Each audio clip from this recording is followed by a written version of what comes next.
जो चार्ज है वो है करेंसी कन्वर्जन का एंड उस पे जो जीएसटी लगता है। मतलब कि अभी अगर मैं 10,000 रुपए भेजूंगा तो आज की डॉलर रेट के अकॉर्डिंग मेरे ड्राइव वेल्थ अकाउंट में 131.55 डॉलर्स आ जाएंगे। ये होता है 9,887 रुपीज के आसपास। मतलब आपके अराउंड 113 रुपए कटेंगे 10,000 रुपए ट्रांसफर करने पे। और ये ट्रांसफर अगर आपने वीकडेज पे सुबह सुबह ही कर दिया तो 6-7 घंटे में सेम डे आपके यूएस वाले अकाउंट में ये पैसा रिफ्लेक्ट भी कर जाएगा। फिर उस पैसे को यूज करके आप शेयर्स भी खरीद सकते हो एंड ईटीएफ भी, एंड आप फ्रैक्शनल इन्वेस्टिंग भी कर सकते हो। मतलब 4-4 करोड़ के जो शेयर्स होते हैं उसके आप 4 रुपए वाला हिस्सा भी आराम से खरीद सकते हो।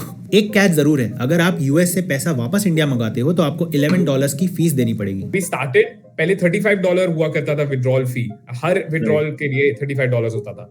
Now it's come down to $11.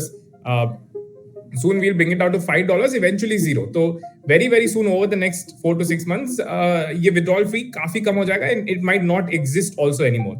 The reason it's there right now is because आप across countries पैसे भेज रहे हो और वो infrastructure build करने के लिए टाइम लगता है।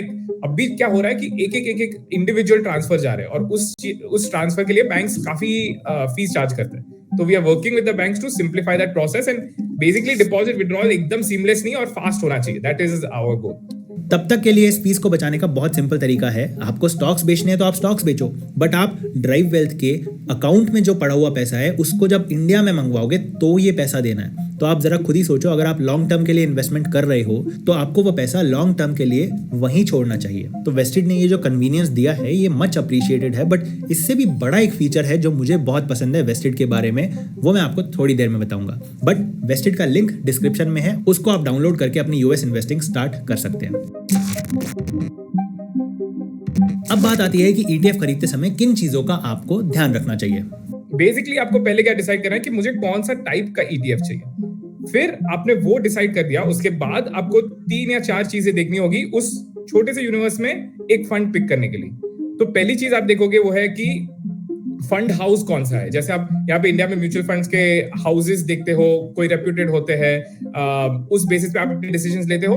तो वहां पर भी आपको देखना होगा कि कौन सा फंड हाउस है जिसने ईटीएफ बनाया हुआ है। और उसमें Vanguard of course golden standard है जहां उन्होंने ये पूरा ईटीएफ का इंडस्ट्री बनाया है। सो of course those kind of companies will give you more comfort अगर आप उसमें इन्वेस्ट कर रहे हो, उसके बनाए हुए ईटीएफ में इन्वेस्ट कर रहे हो। आपको सबसे पहले उसका साइज देखना है एंड उसकी लिक्विडिटी देखनी है, ताकि आप ये इंश्योर कर सको कि प्राइस के बीच में वो जो प्रीमियम और डिस्काउंट चलता है वो एटलीस्ट आपके ईटीएफ में ना हो, क्योंकि अगर ऐसा हुआ तो हो सकता है आप महंगे में खरीदें और सस्ते में बेचें। तो एग्जांपल के लिए मैंने सर्च किया है QQQ, ये यूएस का बहुत ही पॉपुलर ईटीएफ है जो नैस्डैक 100 को ट्रैक करता है। इसकी मेन चीजें आपको ओवरव्यू में ही दिख जाएंगी।